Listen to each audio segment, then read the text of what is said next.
Well, I think it's the numbers is the biggest thing that people avoid. And actually, the numbers are going to help you get to that next level by looking at them and really seeing what you have. Then you know what you need to do.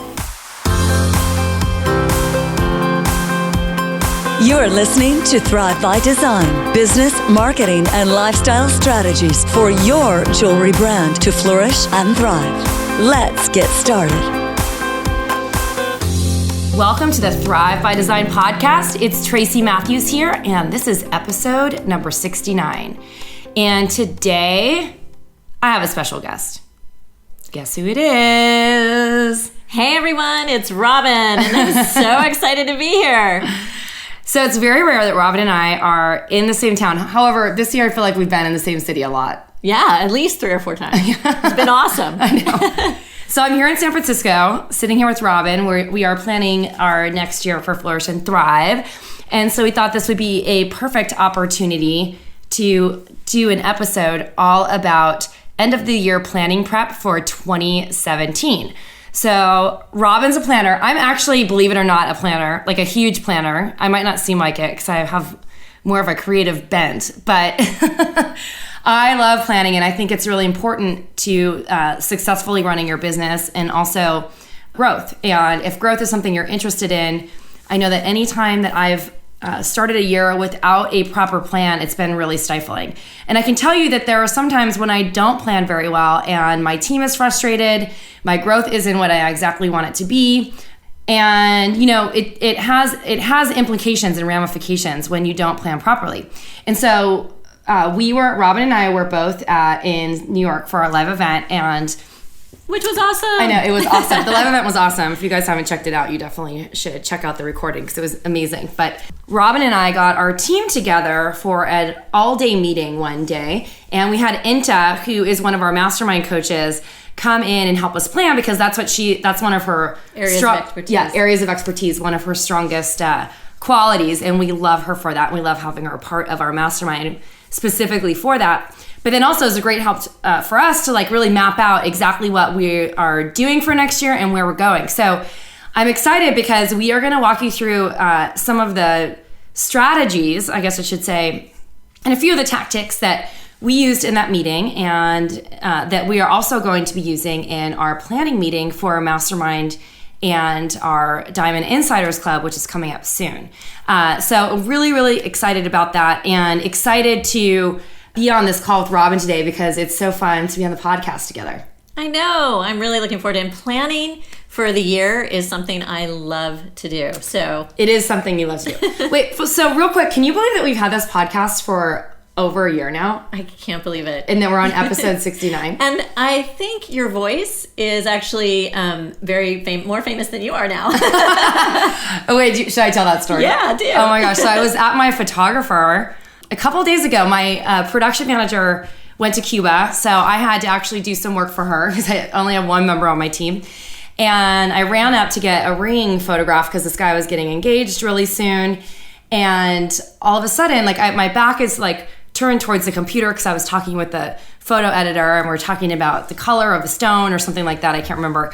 And all of a sudden, someone sort of like, she didn't shout at me really, but it was like sort of like forceful, like thrive by design, thrive by design. And I was like, what? And like I was like so disheveled for a second. I was like, what? I'm like really focused on getting this piece of jewelry photographed. And then I turn around, she's like, I've been listening to your podcast for so long. And she's like, I recognized your voice as I was sitting in the other room with Moisey, the guy who owns the photography studio, which is super, super funny. So apparently my voice is more famous than my face. Which I don't really know how famous that is, but if people are recognizing it. Kind of famous. Not really. Maybe in the jewelry world, slightly. But anyway, funny story. We digress. So let's dive in, Robin. So we're going to jump right into the nuts and bolts of the podcast momentarily. But before we do, before we kind of walk you through how to really have a great planning strategy and be prepared for 2017, we're going to walk you through those steps. But I wanted to first let you know that you're going to be kind of learning a lot today and that we're going to be creating a really nice 2017 planning prep download. That's kind of a tongue twister. Planning prep download. And you can grab that over at flourishthriveacademy.com/episode 69. That's flourishthriveacademy.com/episode 69. All right, we're going to dive right in momentarily, but before we do, here's a word from our sponsor.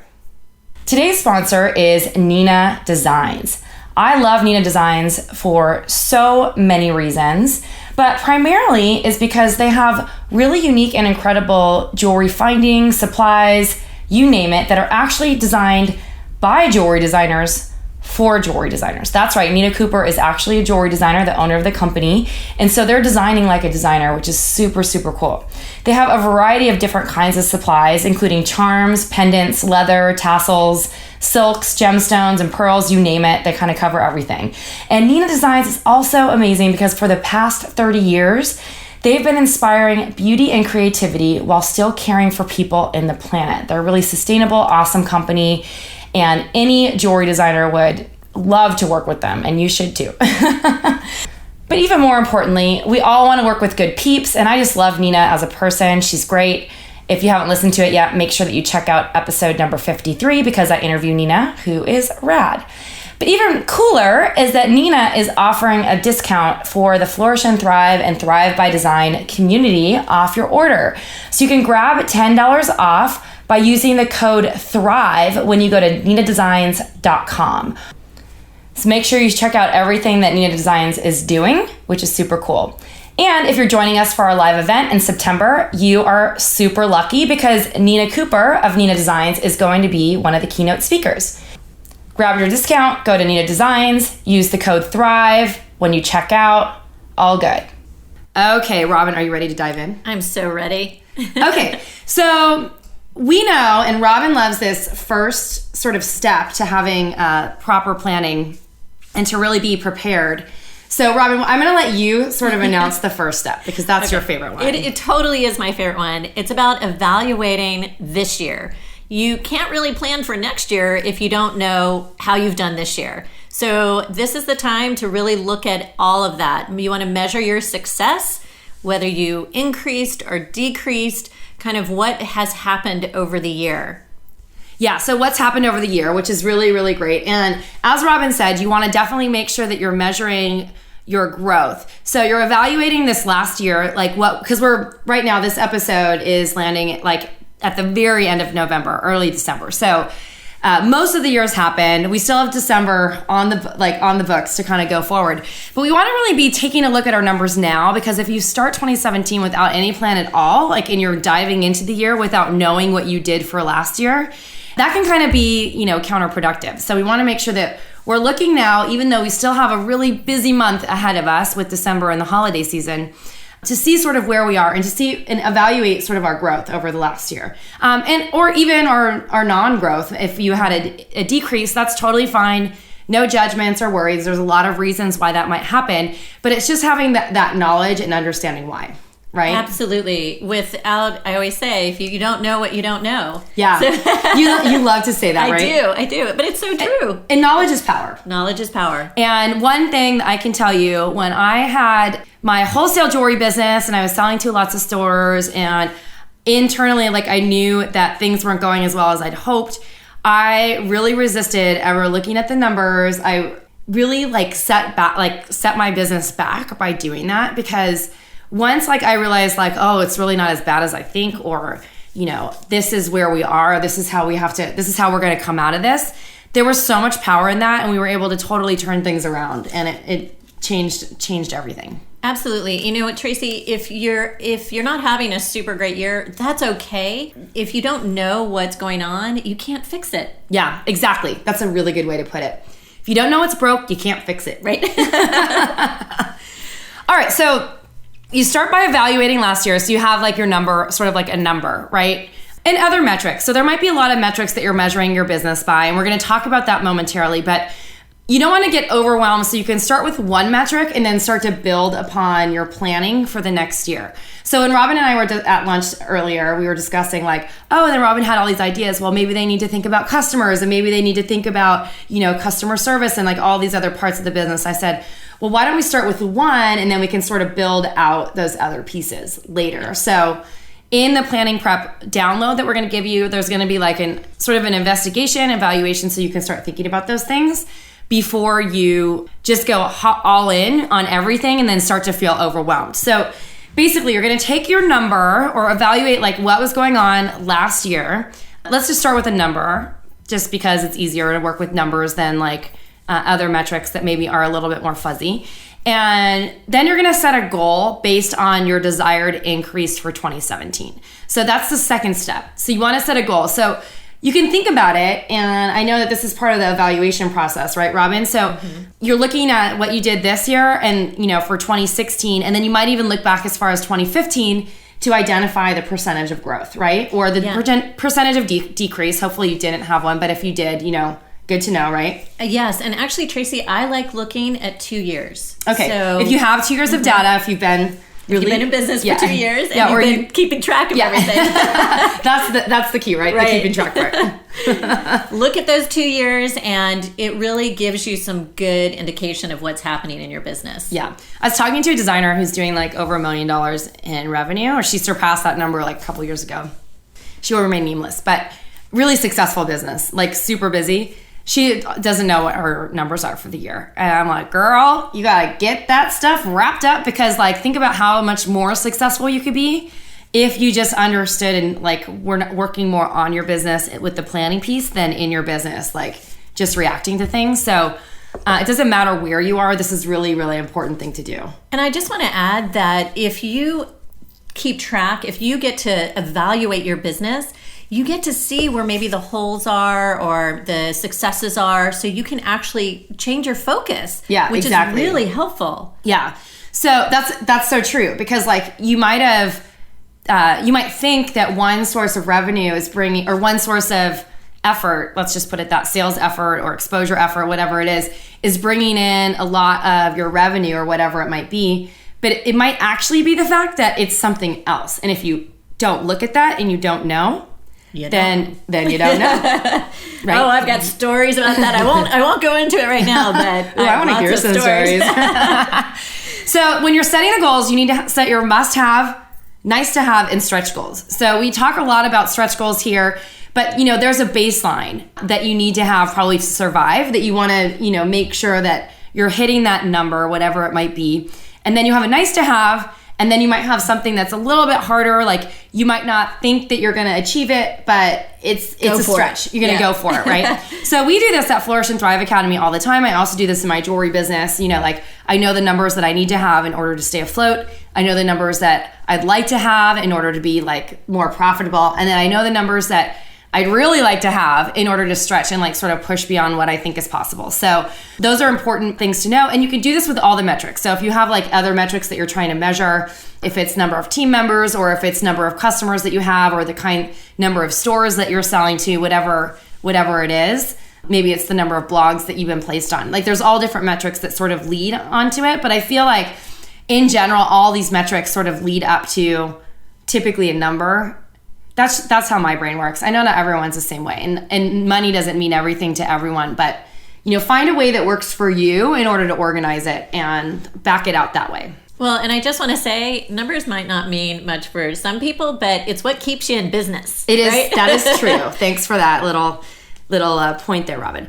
So the next thing that we've been specifically working on really diligently here at Flourish and Thrive in my jewelry business, and this is something that I've been doing for a long time. I know, Robin, you've done this a lot in your companies, right, too? Always, yeah. It's good to have, should we tell them what it is? Let's tell them what it is. We want to break those goals out into quarterly, like 90-day sprints, if you will. Yeah, sprints. So Todd Herman calls them 90-day sprints. A lot of people call them sprints now. It seems like that term is kind of coming up. But back in the day, we called it, you want to break it down by your sales quarter. So it's first quarter, second quarter, third quarter, fourth quarter. But there is a lot of research and studies behind this philosophy of working in 90-day pockets of time that help you get to your success and your bigger goals much faster. Now, you might have a big goal for the year. Let's just use, the number $100,000 just because that's the first thing that came to my head. Like, let's say you wanted to do $100,000 in sales, or maybe you've been in business for a while. You want to do $1 million in sales. It doesn't matter.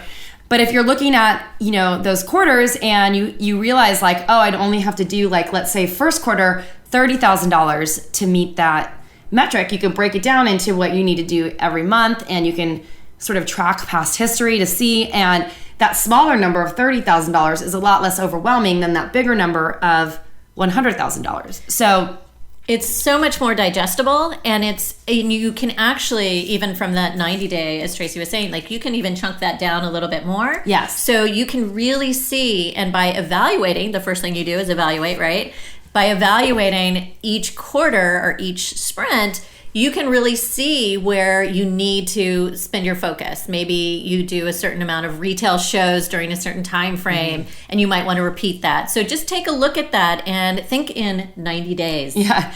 And you can also, a lot of this, really breaking down the goals can be based on historical data that you have for your business. So you might know that in the first quarter, you're going to do a trade show or a specific craft show, or that there's some events like Valentine's Day if you're selling online, or Mother's Day. Well, that's in the second quarter. But, oh, that's right. If we're talking about like one quarter, like there might be historical events or things that that you do every year, or maybe things that you're adding on or taking away. And those are things that you want to be thinking about when you're doing the fourth thing, which is mapping out how to get there. So that's all based on your history, right? And also what you know about what's coming up in the pipeline. So we have, let me walk you through the first four. So it's evaluate this last year, and then you can also evaluate previous years as well to determine a percentage of increase or decrease. You can set goals based on your desired increase for 2017. Break out those goals quarterly so that you're working in 90-day sprints, and then map out how you will get there. And this is one of the most important parts. So one of my favorite parts, I don't know about you, about that planning meeting was when Inta pulled us all together, and she said, okay, so now she was moving things along really quickly. She's like, okay, now we're going to talk about January through March. You have this number.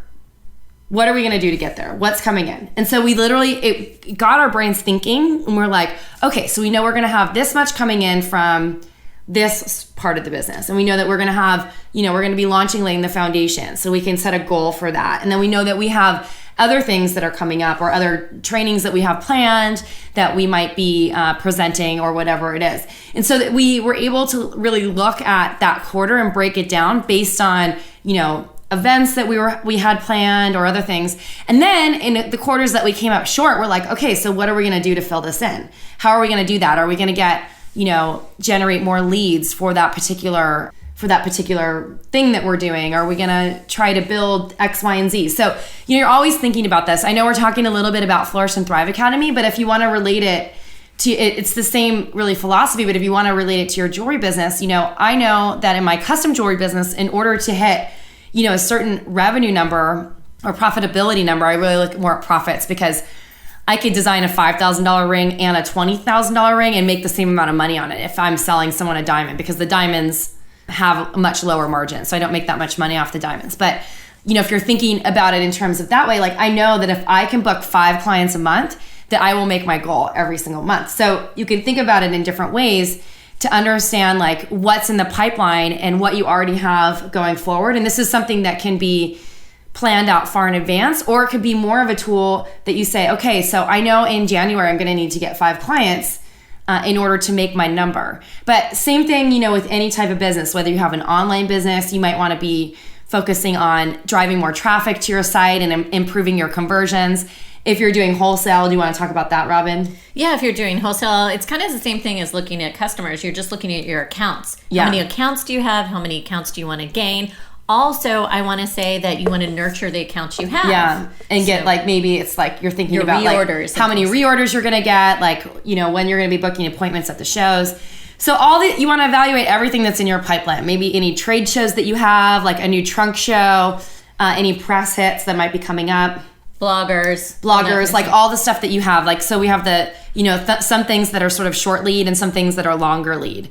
But you might know that you had, one of our designers in our designer team, I should say, in our mastermind just had a feature in Glamour magazine for November. And, they knew that was coming up. So they were really preparing in advance, and they projected what they thought they would make from that. So, those are all things that you want to think about, and you'll know some of that stuff a little bit further in advance, and then some of it you won't. So you want to make sure that you're just preparing for that.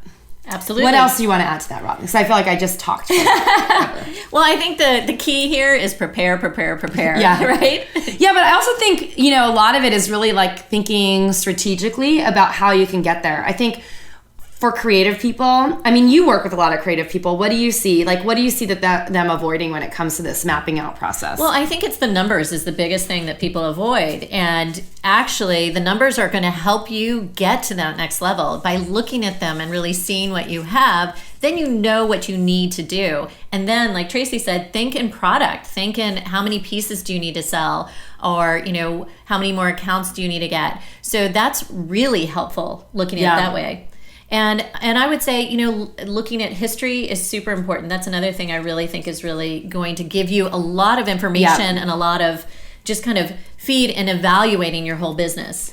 The other thing too is, we keep going back to this idea of evaluating, but part of this, like mapping out how you're going to get there, as anytime like I've grown into business, like one of the things that I'm always looking at is like what really didn't work and what worked really well. Because sometimes there's things that you keep doing and you're like, well, I've always done it, so I'm just going to keep doing it. But if it's not really working, you're not getting the right return on investment. Like, think outside the box of another way that you can meet your goal, or maybe another strategy. And like a lot of this comes down to, I'm saying out of, but also out of and down to testing things that are going to work for your business. Because I hate to break it to you, no one is me and no one is you and no one is Robin. Like, everyone is going to approach their business a different way. They're going to have a different comfort level on how they feel comfortable selling their product.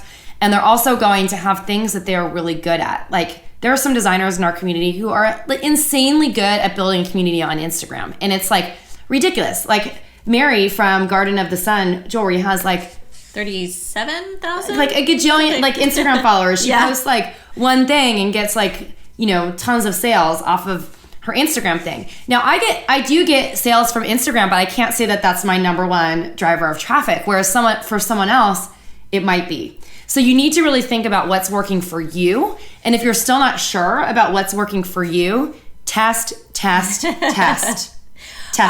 I love that you said think outside the box. Yeah. I think sometimes it's just putting that timer on, setting a timer, and just brainstorming. Yeah, well, that's the last topic that we were going to talk about. It's the fifth part of the planning prep, is that when you're mapping all this out, you really need to set some time aside to focus on this. So you want to chunk out a time in your calendar, within the next week. I know you're busy because it's like literally the end of November. If you're in the United States, we just had Thanksgiving and we're about to dive into all the holidays around the world. There's tons of holidays going on right now. So you want to just take some time, like think about your quietest day of the week. Maybe it's even on the weekend. I know that, well, you might be working on the weekend, I guess, during the holidays at a trunk show or something. But if you're not, find the quietest day of the week that you can sit down, schedule 30 minutes to an hour, set a timer, and then start listing things out, breaking your quarters down in quadrants, and mapping out literally how you're going to get there. So you're creating this roadmap that you can implement. And then after that, like, do you have any other tips for that? I know that we do this a lot, but. Yeah, I would just say do it, set that timer, and then give yourself a little break too, and then come back to it. Because thinking outside the box is really important. And sometimes when you're just not used to it, it's good to take a little break and come back to it, and also see what other people are doing. Yeah. A couple of tools that really work for me, because I get my best ideas right before I'm going to bed, in the shower, when I'm working out, or right the first thing I wake up. And I'm sure that there are other people who have their best ideas. And anyway, what did we call it today on the meeting? Tracy's almost brilliant ideas. Something like that. Or somewhat brilliant ideas. The burst of ideas, right? I drive Robin crazy with my ideas, but they're awesome though. It keeps us on our toes. I have so many ideas. So as a creative people, I'm sure that you are the same way too, that you have so many ideas. So find a system that works for you to document those ideas and record them in a way so that you can come back to them.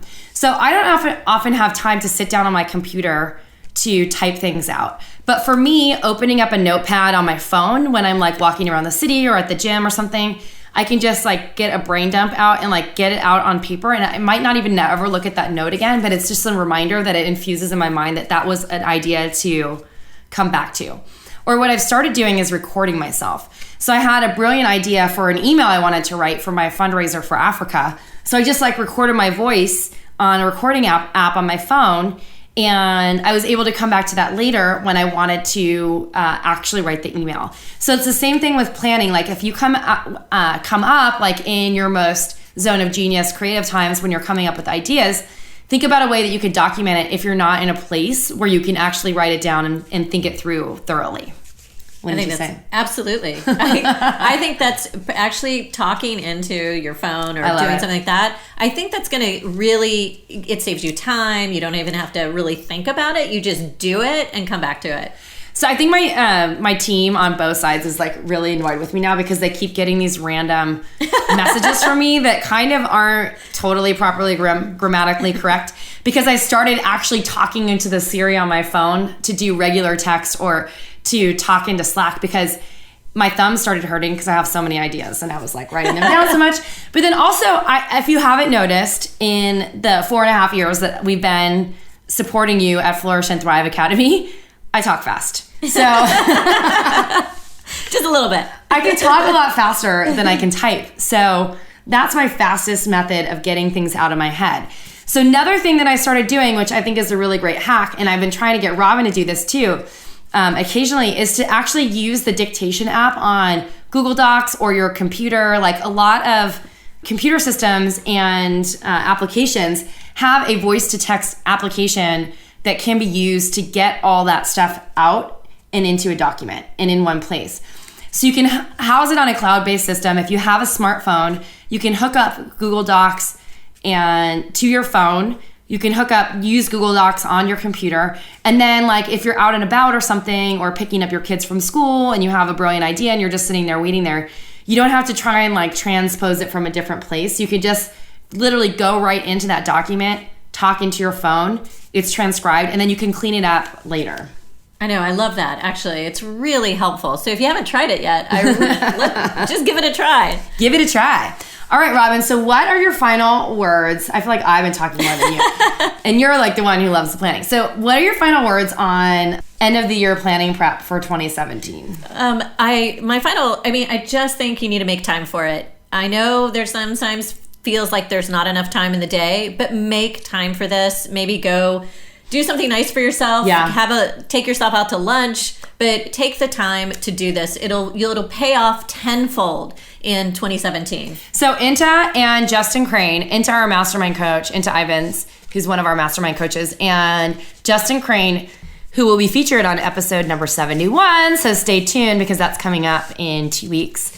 Have this great philosophy about how you can deal with this a lot easier. And that is a 4-letter word. Do you know what it is, Robin? Oh my gosh, I can't remember. Wine. How can I forget that? Light some candles, pour yourself a glass of wine, and look at the numbers. Start planning. Oh my God, it's so that's funny. right. So when Justin came and spoke to our masterminds, he was so funny. He's great. And if you haven't checked him out, make sure that you check him out. He has a book that's coming out, and we're going to be talking about that on episode 71. And he's really funny. So make sure that you bookmark your calendar for this. He's just great. And so like as a gift for coming to speak to our mastermind, I sent him a bottle of wine, of course, because how could I not send him anything but a bottle of wine? Anyway, thank you so much for being here today. I just wanted to give you a quick reminder that we have a great download for you, and you can grab it over at flourishthriveacademy.com/episode 69. That's flourishthriveacademy.com/episode 69. And that's the 2017 planning prep download, a tongue twister. Okay, what was your favorite part of the call, Robin? Oh my gosh, this is one of my favorite topics of all time. I know, right? So my favorite part of the call, I would say set goals based on your desires, because your desires count. Yes, they do. Yes, they do. And so even though we talked a lot about numbers today, there are lots of goals and metrics that you probably want to be tracking in your business. So it's totally a personal thing, and you have to decide what that means to you. But just know that we are here to support you as your partners in business. And thank you so much for listening to Thrive by Design. I want to thank our sponsor. And then also, we wanted to encourage you that if you really are enjoying the podcast, we'd love for you to share it with other people who are in the jewelry industry, your peers, your coworkers, your friends, your buddies, your fellow jewelry designers or makers. So feel free to share this. You can share it on iTunes over at flourishthriveacademy.com/iTunes, or you can share it over at flourishthriveacademy.com/podcast. Thank you so much for being here today. Robin, thank you for being here today. Oh, Tracy, thanks for having me here. Yay! All right, everyone, have a good one. Take care until next time. Bye.